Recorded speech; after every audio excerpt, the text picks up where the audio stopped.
Hi, I'm Bob Whitty with KPND in Sandpoint, Idaho. If I can be a fan of Skylight Books, LA's world-famous independent bookstore, from way up here in the Idaho Panhandle, then you can too from wherever you are. Visit the website, buy some books. You can even join their membership club and reap the benefits of supporting independent booksellers. Thanks.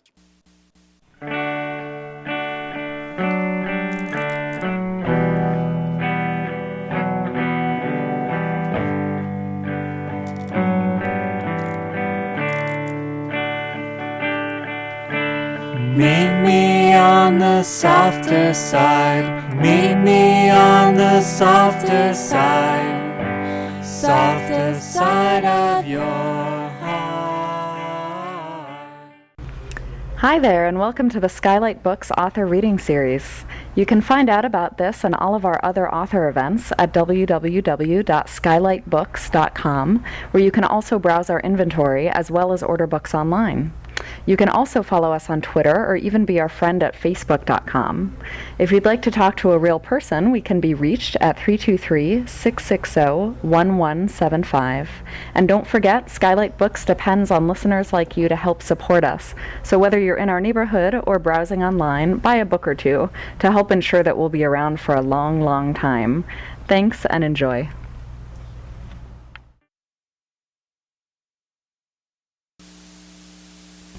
And we have some terrific people tonight also, so that should be kind of cool.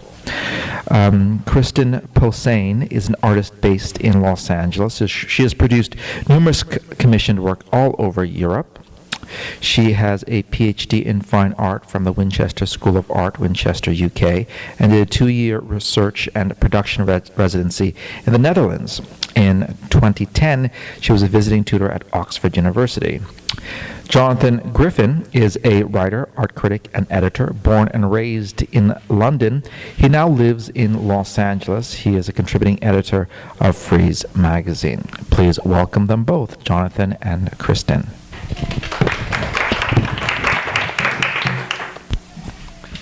Thank you. Is this on? We're working. Thanks to everyone for coming. It's great to be here and to spend a bit of time talking about this amazing project of Kristin's and this incredible book which has come out of it.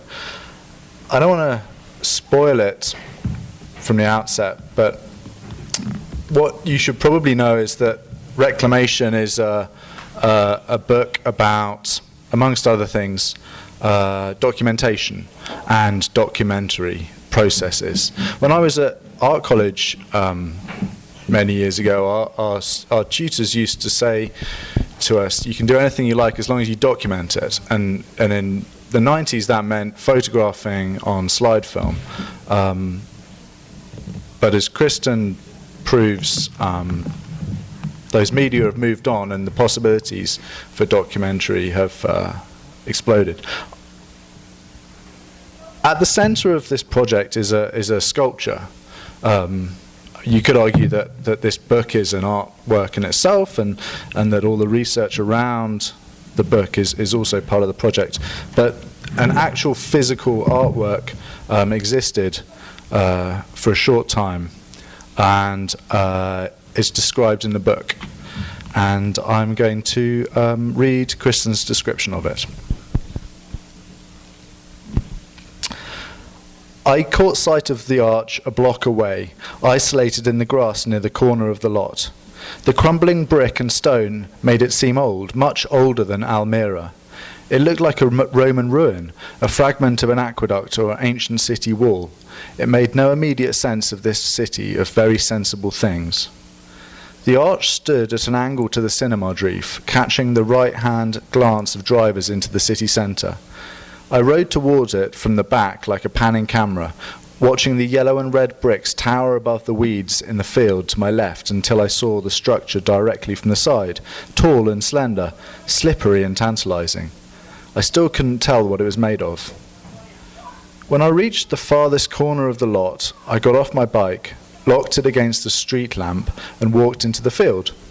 My feet sank in the sand and wet grass. I couldn't find a sign or explanation. The arch was 2 stories high. It dwarfed me. From the front, The right side and top appeared to be crumbling, as if this entrance was all that remained of a much larger structure. There was a holy shit aspect to the situation. I suddenly became aware of how far I'd come. I was alone with the arch in the flat expanse of the field. I felt destabilized, cut off from the city, and conspicuously visible. Then it gave up one of its tricks. The structure played a flatness game. It appeared to be made of bricks, mortar, and masonry, but as I got closer, I saw that the surface was smooth and textureless. Sections which appeared to be crumbling had been cut out. The structure had multiple elements of sculptural relief, each a subtle surprise, making it more than a single planar surface, more than a facade. The faux masonry on the front popped out a hand's width from the faux bricks. The side wall sat back 20 centimetres from the front wall. The more I looked, the more dimension it offered. It was a peculiar sculpture in the round, a sculpture of a building. As I came even closer, it became slightly repellent. Don't classical ruins grow wildflowers in their cracks? The arch was brand new, a virtual ruin. Photographs had been printed onto large sheets of vinyl and tiled across every square centimetre. It was a monstrous, overgrown photograph of a building. The arch drew me in with its exoticism and hyperabundance of detail, simultaneously resisting my advance, pushing back with its overwhelming plastic newness. I knew it wasn't made of bricks, and yet it looked so much like bricks that my hand shot straight out of its own volition. The surface felt smooth, warm from the sun. I slid my hand across its skin, trying to figure out how it was made. I couldn't see the structure underneath the photograph, so I excavated a couple of handfuls of sand at the base, which revealed plywood. When I knocked it, it sounded hollow. The surface was devilishly complicated. Larger sheets of vinyl measuring 2 meters in length and height. Others were tiny strips the size of a finger. Each sheet joined to the next with surprising precision.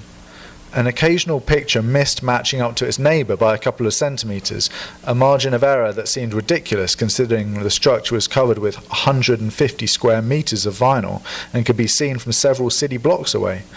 But it was a different beast at each scale.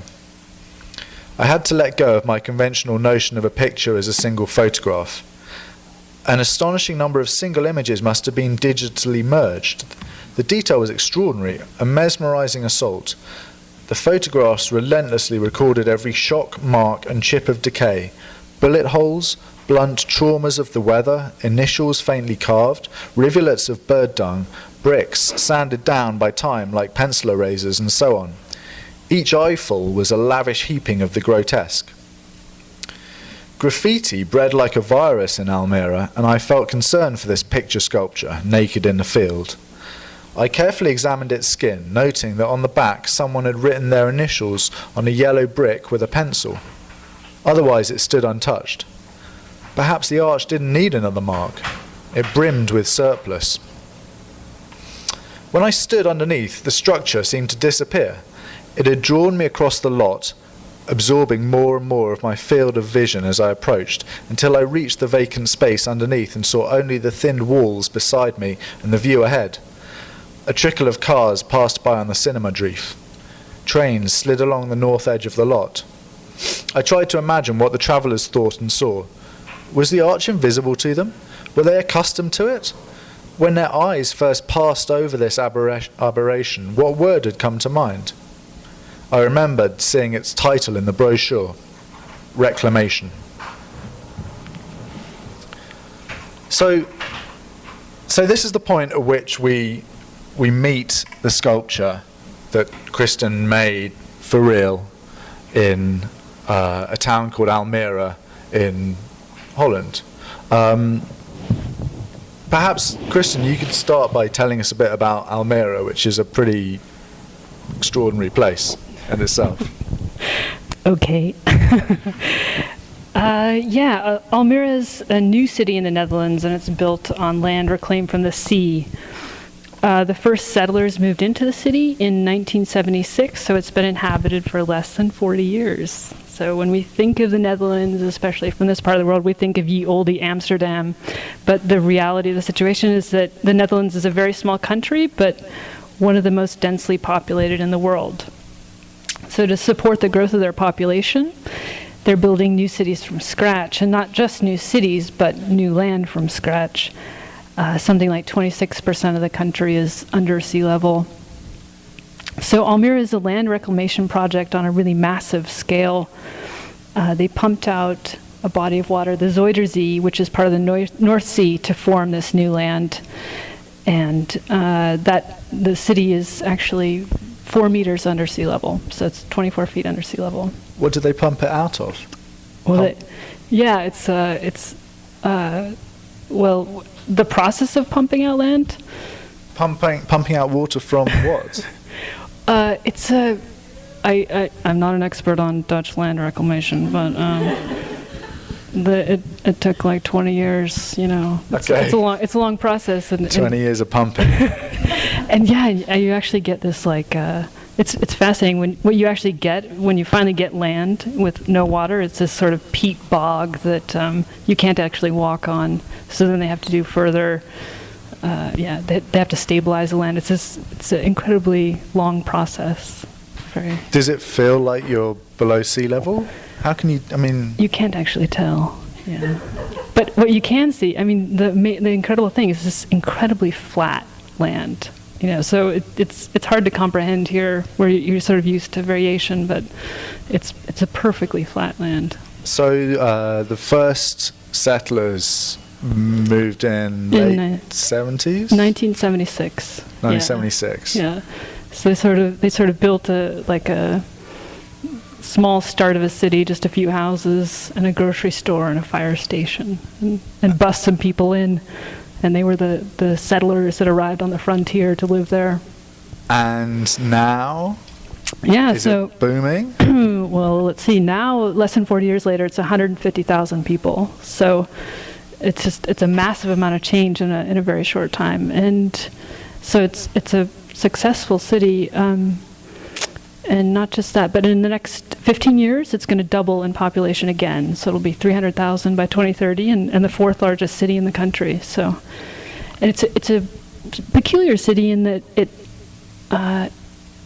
it's contradictory. It wants to be a city, but it's actually made up of 90% single-family dwellings. So it's a suburban city, and it thinks of itself, and it calls itself a leisure city, and it's filled with parks. It's almost hard to tell that you're in a city when you're there. There's so many parks kind of around the housing complexes. So it's got these contradictions that it's unsure like how those will work out as it grows. And do the residents like it? I mean, you know, with a lot of new towns, there's a lot of disillusionment. Yeah, so it has a strange kind of connotation in the Netherlands, in that if you don't live in Almere, you think it's terrible, and if you live there, you love it. So it's and it's it has a strange place in the. Yeah. But so this sculpture that you installed in Almere is a documentation of an object. It's not actually in Almere at all, right? Yeah, so the art that you just described, that the narrator in the book is describing. And which is also titled Reclamation? Yeah, sort of the book and the artwork have the same title. I think that's important, that they're kind of indivisible. Yeah, so the arch is from the city of Metropolis, the ghost town of Metropolis, which is a whole other story of a city. Tell us about Metropolis. Okay. Yeah, so Metropolis, back in the day, in 1909, a group of financiers from New York came together and purchased 50,000 acres of remote desert land, and this was in northeastern Nevada. And they called themselves the Pacific Reclamation Company. And they had this vision of creating a sort of center for agriculture, reclaiming this desert land and creating a center for agriculture. So this is a late gold rush time, but so towns were springing up around like mineral speculation, gold and silver, but this is a really different idea, that they were going to speculate on land and on farming, So this is a sort of unique operation, and they called their city Metropolis. So. Obviously with high aspirations for what Yes. it was going to become. Yes, so they got right to work. And, they cleared out the sagebrush around and laid down a 1 mile square city plan. And it was really unique for the time in that they poured a huge amount of money into civic infrastructure. Lots of these towns are very impermanent, just sort of shacks.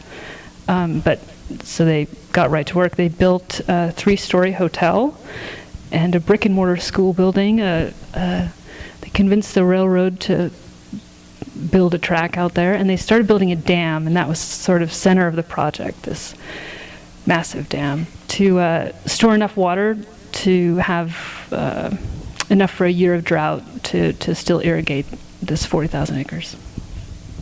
You would have thought that building the dam would be the first thing they'd do in the desert. It was kind of all, well, you might have thought they would finish the dam first, but it was sort of all at the same time. Yeah. It was this like burst. I mean, all that activity happened within the space of a year. So, and at the same, in conjunction with the installation, I republished covers from the Metropolis Chronicle, which is the newspaper of the town. Let's see. This is an amazing thing. Can we read a bit of it? Yeah, sure. So it was they had this sort of same problem that all new towns do, which is, so you're building, you have to attract people to come live there. So the town is like reporting on what's happening and trying to build an image of Metropolis and trying to sell land. So I like to read the first little bit to sort of give you the tone of Metropolis in its own words. The headline of which is "Great Future for Metropolis." Yes. Extent of present projects and prospective development of vast area attracting men and money. And the first line begins solidly, substantially, and in a way that leaves no room for doubt as to the breadth and permanence of the undertaking. Scores of men are at work at Metropolis and its environs within a radius of many miles in every direction, laying the foundation for the empire being created in the midst of what but a short time since was a vast area of unending sagebrush. So that's the great start. So I'm sure like everyone's got a million questions, but mine was first like when you went to Metropolis. Oh, hang on a minute. We're jumping ahead. No, we can go there. We need to know what happened when you went to Metropolis and what you found.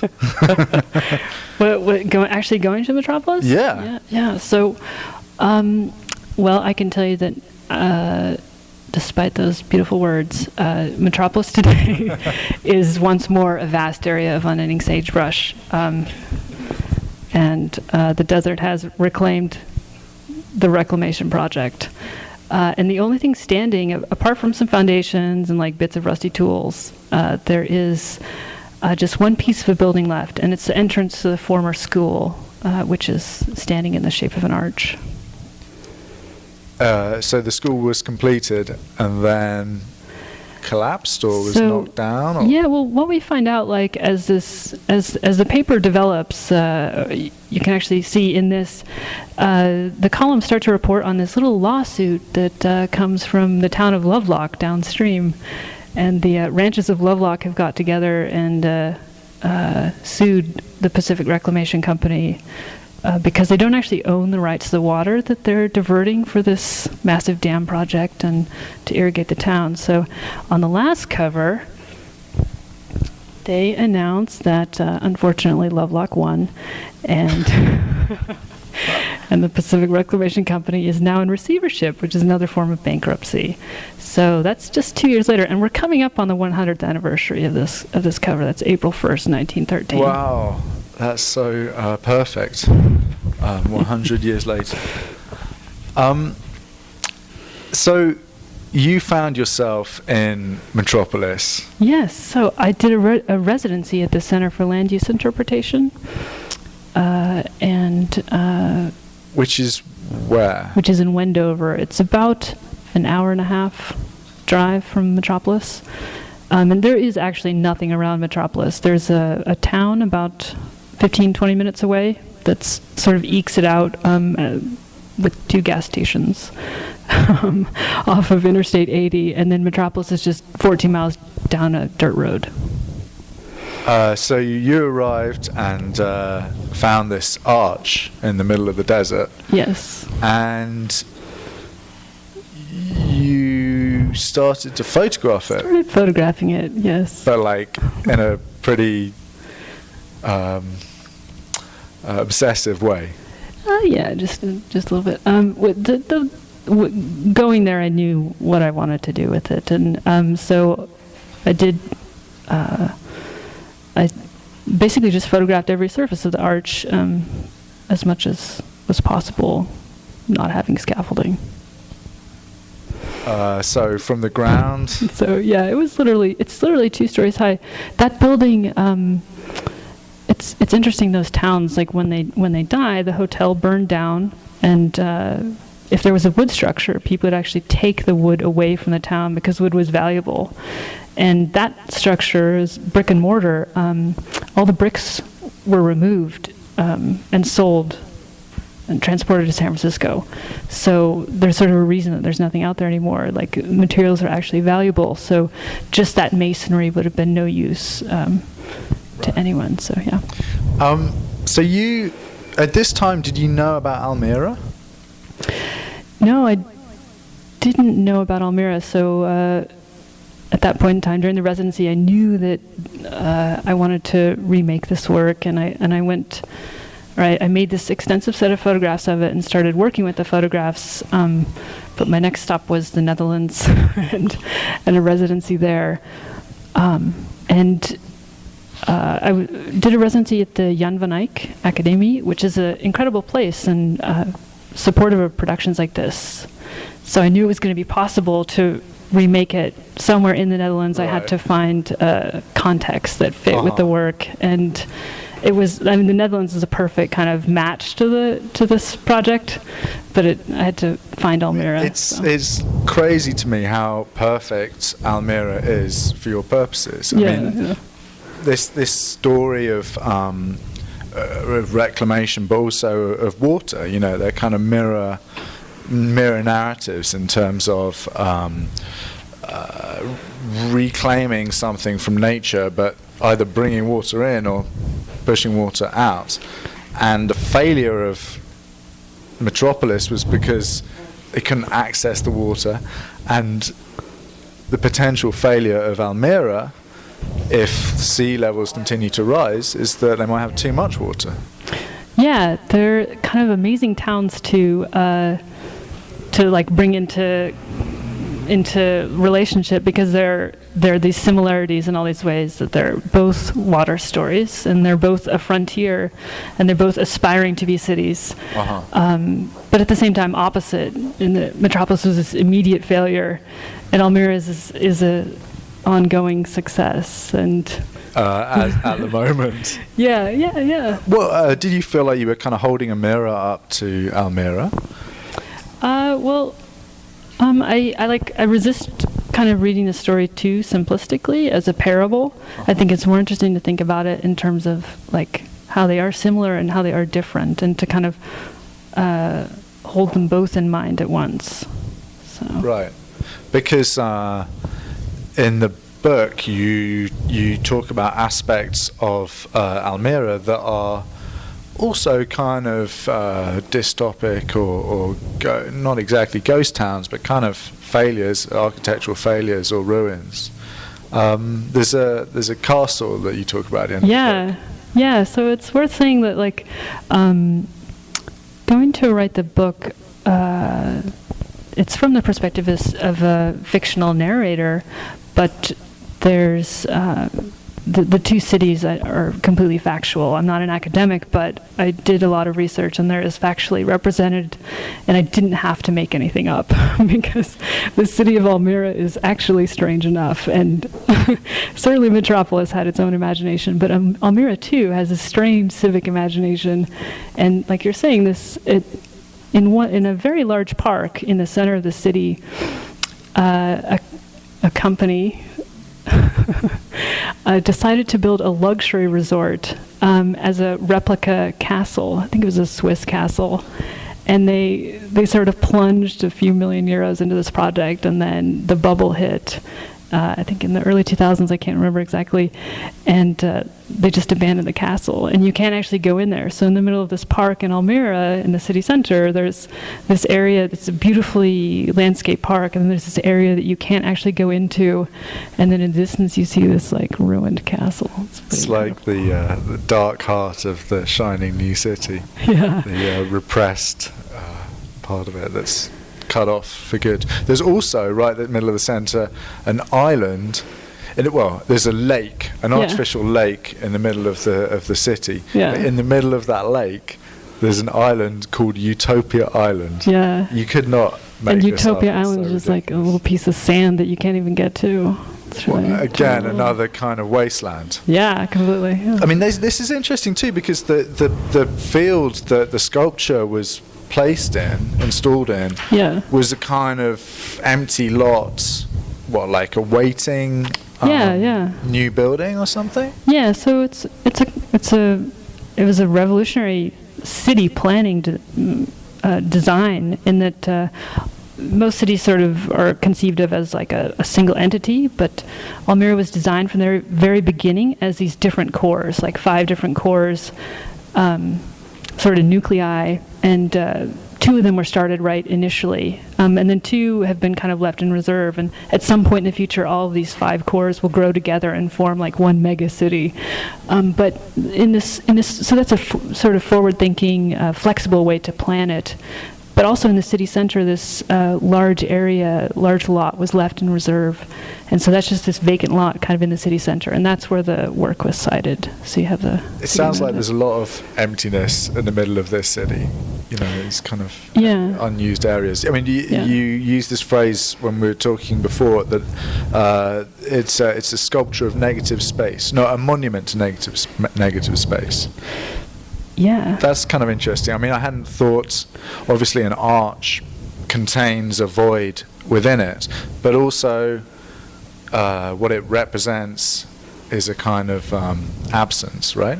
Absolutely. So, like sculpturally, like an arch is what it is because of this negative space. But then within that like context, I think the story of Metropolis is a kind of negative space to me. And I mean, very literally, like the sculpture stood at the height of sea level. So it sort of indicated that absence. Was that a way to kind of justify making something really huge? I mean, like, if you just set out to build an arch of that scale, everyone would have called you a tyrant. But as it is, it's a kind of an anti-arch or an anti-monument. Yeah. Well, that's the kind of complexity of it as a monument, and that it was this huge thing, and you could see it. It was just visible along a main street and along on a train line. So it was completely in public space and being seen all the time just by people in their daily life. So it had that kind of scale and presence of being a monument, but it was completely ephemeral. So it only lasted for 3 months, and so that was planned, that tension of being a monument but not. In the book, the character, the protagonist that I just read, wonders what people would be thinking of this object that has no explanation, no context. Did you get any idea of what people's response to it was? Yeah, it was cool, like making it, that people would just come over and be like, "What's that thing? What are you doing?" And actually one lady brought us Coke. That was cool. Like the drugs? No, just drinks. Coca-Cola. Soft drinks. It's it was like a really hot day. It's a park. No, it's true. It's strange things happen in the park, and so it was really like completely exposed. There was nothing around it. It was really weird to make something in that kind of public space, and to just like let it be out there, with no protection. Didn't know what was going to happen to it. But. And did you distribute the Metropolis Chronicle? Yeah, so the Chronicle was distributed in in the Museum de Pavilions, which the work was made with, the institution that it was made with, and also distributed around Nevada. So. And actually, in the book, the protagonist goes to the museum and talks about being handed these objects. Yeah. It's really funny the way Kristin's structured this book, because it is at once a piece of fiction, but also as Kristin already said, makes as little up as is possible. So although the protagonist whose eyes we're looking throughout the book has a made-up family, all the places she goes to are absolutely real, and the experience she has of this sculpture is pretty almost like photographic. You know, when I read that passage earlier, you get a sense of how assiduous Kristin's writing is when she's describing this thing. And we talked earlier about this kind of like equalizing gaze that this protagonist has. Can you talk a bit about that? Is that like a photographic thing or a digital thing, you know, in your mind? Well, just like I'll back up a little bit, in that like the kind of point in like writing this account and doing the book this way from the fictional narrator's perspective is to like create imagine a perspective and to set it within that context, like so, and then to see what a narrator, like what the subjective experience of an artwork is within that context. Right. So this narrator is like not from the art world, or doesn't have that. It's just a sort of interest in this thing that she sees and finds out more about, and she's kind of like using her daily life to inform what she learns about the artwork, and vice versa. Like this strange story about the artwork to kind of make a little bit different sense of her daily life. So it's sort of going both ways, and the story's told a lot through architecture. In the architecture that she sees in Almere, right. And then this, through this work, and then also through these sort of little events that she witnesses during the day, these sort of little performances that you sort of see around the city, and it's sort of anecdotes about things as well. This make it seem very very current. These. Kristin writes about like certain like internet memes and like showing the protagonist shows her niece and nephew video of their grandparents arriving in 1967. Yeah. And I'm assuming that YouTube clip exists. But yeah. But so there's this interesting thing about time as well, because going back to what I was saying initially about documentation. I'm very aware, as somebody who used to take photographs of artworks on slide film, how rapidly documentation ages, and now all the students have like 5D cameras and like can take incredibly high-res images of their artwork, but I kind of feel like even that will age very rapidly. And what's interesting about this text is that text, or even fiction, doesn't age in quite the same way. Like the subject will, but you'll be able to reuse this text. It'll remain. Something amazing about when you read a first person or like account, you just sort of like imagine it's sort of present. Well, yeah, and it's obviously like comes out of this sort of research that you do a lot in your work, right? Like but it is there, like it is very specifically a document, and like everything, even the sort of technology things that are referenced in it, like texting and the particular internet memes and a couple of the things they're very much about like that moment of 2008, and it is meant to kind of date in a I hope it feels fresh, but it's meant to be of that time. Yeah. Although arguably the documentation of the object, the sculpture itself, will be timeless. Well, it's funny how like anything anything that you do in that city is almost immediately dated, just because the city's changing so rapidly. So the pictures will be different. Like every time I go back there, I'm like, wow, there's giant new buildings. So it's a funny place to make a work, because it's changing, and it's changing so rapidly. You can't predict. It's almost like the future is another negative space. Like that vacant lot is going to be filled. You know, so that documentation is destined to be very dated in that way. Do you feel like the inhabitants of this forward-looking new city have a different relationship to the future than you or I might?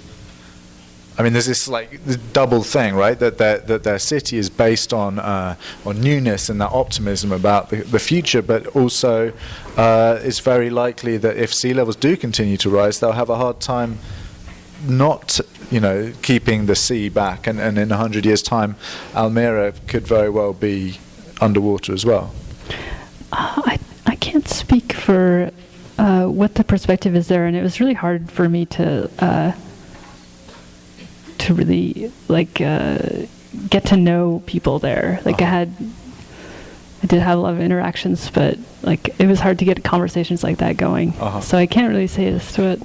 Well, maybe the book, the sort of fictional account of this protagonist's experience is a way of inhabiting that impossible space for you.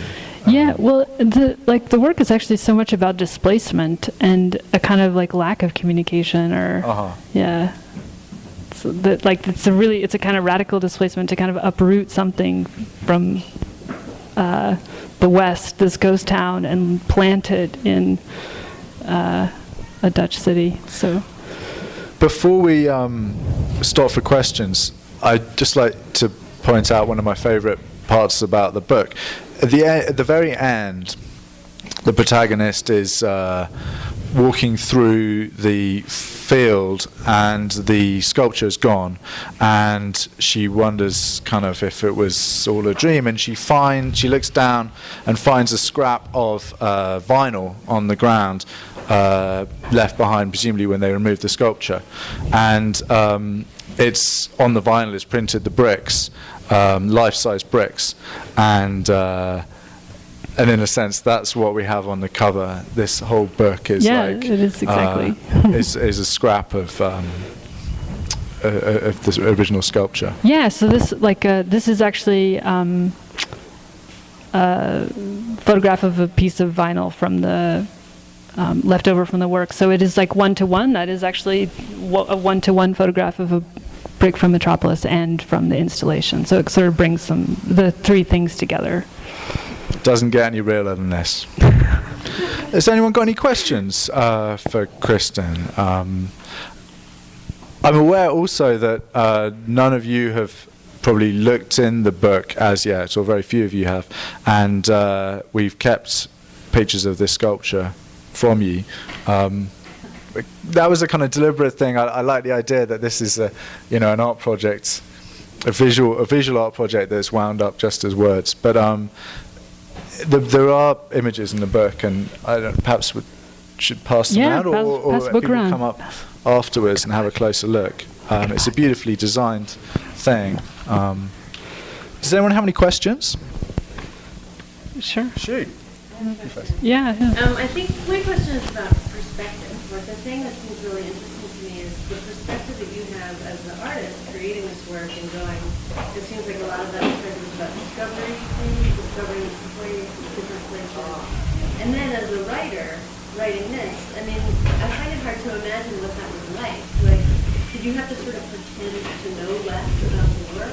What was it like to create that other perspective once you had so fully examined or, explored?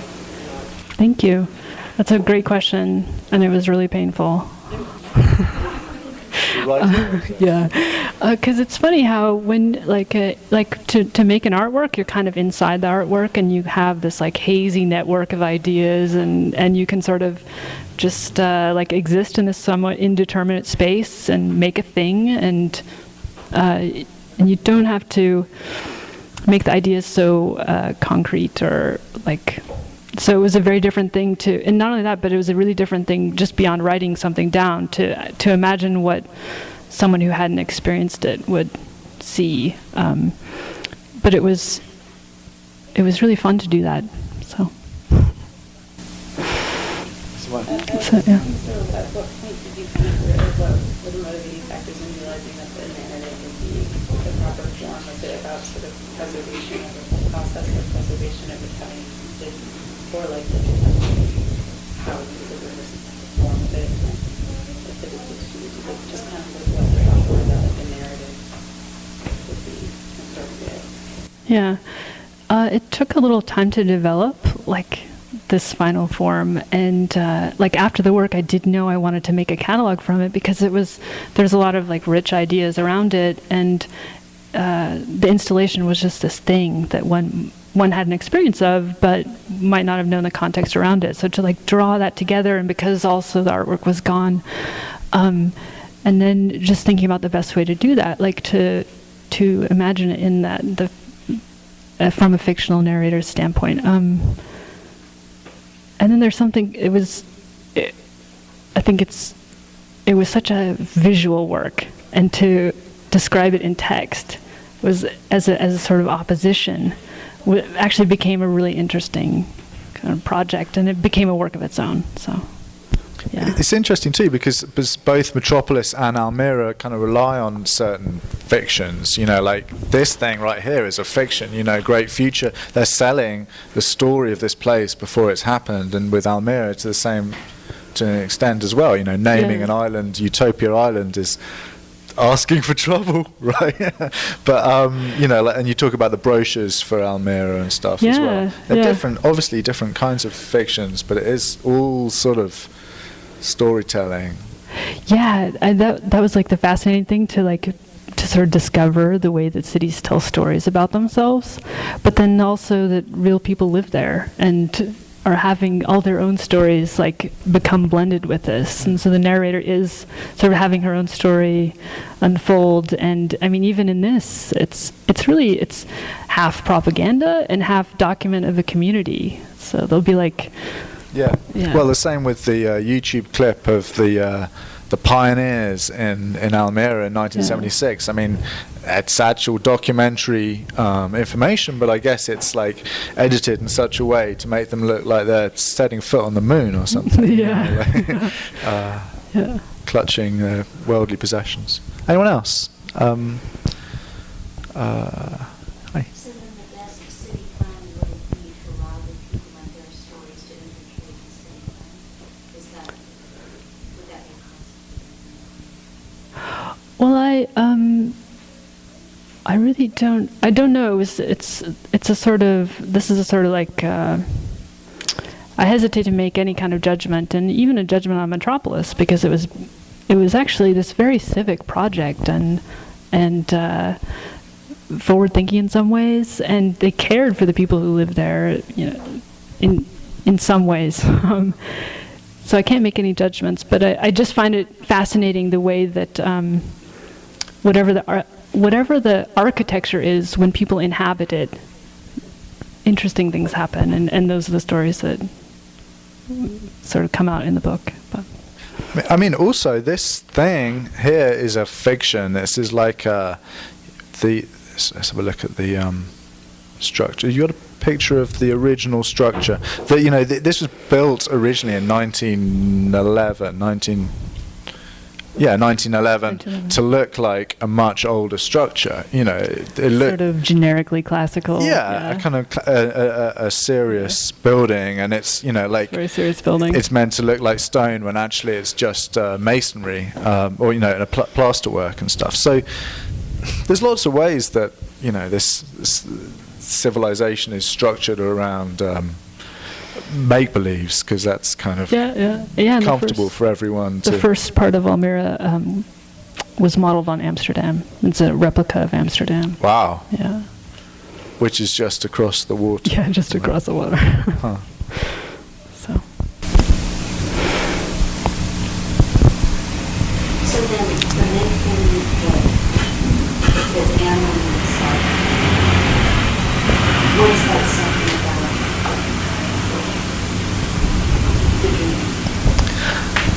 I don't think there's any judgment about the make believe. I think the point is that it's like an essential part of a community or of any kind of civilization. Kind of the problem of a frontier, and it's starting with nothing. You have to to imagine something. You begin with existing sources. Actually, the street names in Almere are really strange. There's a whole section of the city that's just named after musicians. Actually, the section behind this structure was named after comedians. But it's hilarious to me that the whole of the US is named after British and European places, often bearing no relationship to the original. Yeah. But it's like, to inhabit the void, you kind of have to frame it in a way that's familiar or that makes existing sense.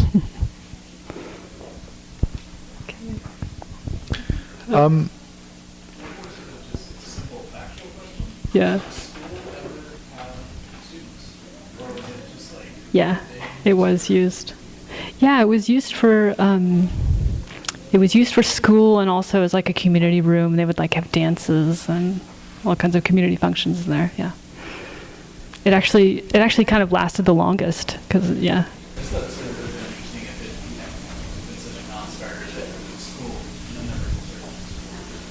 Yeah, yeah. Did, yep.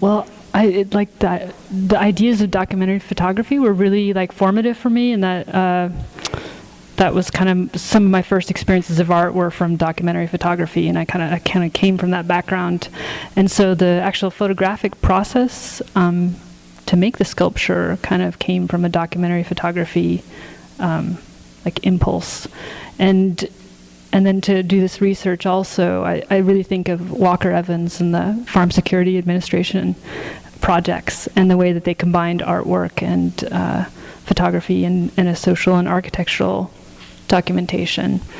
And then the book, art books are sort of an incredible way of making objects and bringing all that together. So yeah, it runs through everything.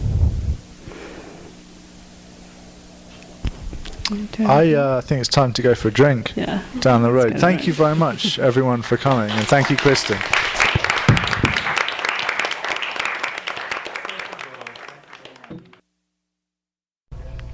You've been listening to the Skylight Books author reading series.